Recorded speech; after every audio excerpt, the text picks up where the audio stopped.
आजकल की लड़ाई सिर्फ सरहदों पर नहीं लड़ी जा रही, बल्कि वो हमारे और आपके मोबाइल स्क्रीन पर भी लड़ी जा रही है। जी हाँ, एआई और एडिटिंग टूल्स का इस्तेमाल करके ऐसी ऐसी झूठी खबरें फैलाई जा रही हैं जो सच से भी ज़्यादा असली लगती हैं। तो चलिए, आज इस डिजिटल धोखे के जाल को थोड़ा और समझते हैं और देखते हैं कि ये आखिर काम कैसे करता है। सोचिए, अचानक एक खबर आग की तरह फैलती है कि बांग्लादेश में अल्पसंख्यक हिंदुओं पर हमले हो रहे हैं और तो और एक मशहूर क्रिकेटर का घर भी जला दिया गया है।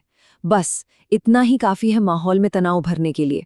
फिर देखते ही देखते सोशल मीडिया पर ईरान की ड्रोन फैक्ट्री या अमेरिकी जहाज पर हमले के लाइव वीडियो की बाढ़ आ जाती है। पूरी दुनिया में सनसनी फैल जाती है और लोग ये मान लेते हैं कि वो युद्ध को अपनी आंखों से लाइव देख रहे हैं। और फिर सामने आती है एक दिल दहला देने वाली तस्वीर। एक भाई अपनी बहन की हिफाजत कर रहा है और दावा ये किया जाता है कि ये कश्मीर की तस्वीर है। ये तस्वीर तुरंत ही लोगों की भावनाओं को भड़का देती है। तो ये सब देखकर एक ही सवाल मन में आता है कि क्या हम जो देख रहे हैं उस पर यकीन कर सकते हैं? आज हम इसी झूठ के जाल का पर्दाफाश करने वाले हैं। तो सबसे पहले उस तरीके की बात करते हैं जिसमें असली तस्वीरों और वीडियोस को एक बिल्कुल गलत कहानी के साथ पेश कर दिया जाता है। यहाँ कंटेंट फर्जी नहीं होता, बल्कि उसका मतलब, उसका कॉन्टेक्स्ट पूरी तरह से बदल दिया जाता है। और ये देखकर हैरानी होती है कि हमारी भावनाएं कितनी आसानी से सच पर हावी हो जाती हैं। सीरिया के गृह युद्ध की एक दर्दनाक तस्वीर को कश्मीर का बताकर वायरल कर दिया गया, जिससे लोगों का गुस्सा भड़का। इतना ही नहीं, एक सरकारी रिपोर्ट में भी स्पेन के बॉर्डर की तस्वीर को भारत का बता दिया गया, जिससे काफी कंफ्यूजन फैला। एक और उदाहरण देखते हैं। सोशल मीडिया पर एक वीडियो वायरल हुआ। इसमें लोग डरे सहमे भागते हुए दिख रहे थे। कैप्शन में लिखा था कि ये दिल्ली के उत्तम नगर का सीन है, जहां सांप्रदायिक तनाव की वजह से लोग अपनी जान बचा रहे हैं। लेकिन असलियत वो तो कुछ और ही निकली। जब फैक्ट चेक हुआ तो पता चला कि ये वीडियो दिल्ली का था ही नहीं। ये असल में राजस्थान की किसी घटना का वीडियो था, जिसे जानबूझकर दिल्ली का बताकर सांप्रदायिक नफरत भड़काने की कोशिश की गई थी। अब जरा सोचिए कि झूठ कितना भयानक हो सकता है। इसका अंदाजा इस दावे से लगता है। एक वीडियो शेयर किया गया जिसमें एक लड़की को जलाते हुए दिखाया गया और उसके साथ ये बेहद भड़काऊ दावा किया गया। और सबसे ज्यादा चौंकाने वाली बात ये थी कि ये दर्दनाक घटना भारत की थी ही नहीं, ये तो मध्य अमेरिकी देश ग्वाटेमाला की थी। मतलब किसी दूसरे देश की ट्रेजेडी को भारत में धार्मिक नफरत फैलाने के लिए एक हथियार की तरह इस्तेमाल किया गया। तो ये तो हुआ एक तरीका। अब चलते हैं धोखे के नेक्स्ट लेवल पर।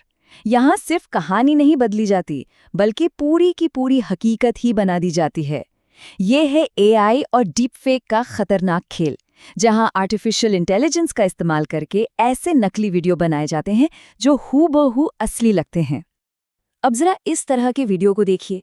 क्या ये सच में किसी युद्ध का लाइव फुटेज लगता है, या फिर ये किसी वीडियो गेम और स्पेशल इफेक्ट्स का कमाल है? तो सवाल है कि ये सब होता कैसे है।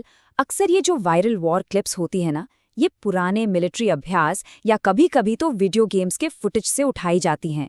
फिर उन पर एआई की मदद से नकली धमाके, गोलियों की आवाज़ें डाली जाती हैं और बस एक सनसनीखेज कैप्शन के साथ उसे फैला दिया जाता है। और ये झूठ सिर्फ देशों के बीच नफरत नहीं फैलाता, बल्कि किसी एक इंसान को टारगेट करने के लिए भी इस्तेमाल होता है। जैसे हाल ही में ये दावा किया गया कि बांग्लादेश के जाने माने क्रिकेटर लिटन दास का घर हिंदू विरोधी हिंसा में जला दिया गया। लेकिन इस झूठ की हवा खुद लिटन दास ने निकाल दी। उन्होंने फेसबुक पर पोस्ट करके साफ साफ बताया कि ये खबर बिल्कुल झूठी है और उनका घर पूरी तरह से सुरक्षित है।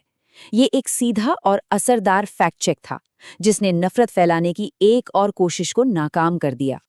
तो अब सबसे बड़ा सवाल ये उठता है कि इस झूठ के सागर में हम खुद को कैसे बचा सकते हैं।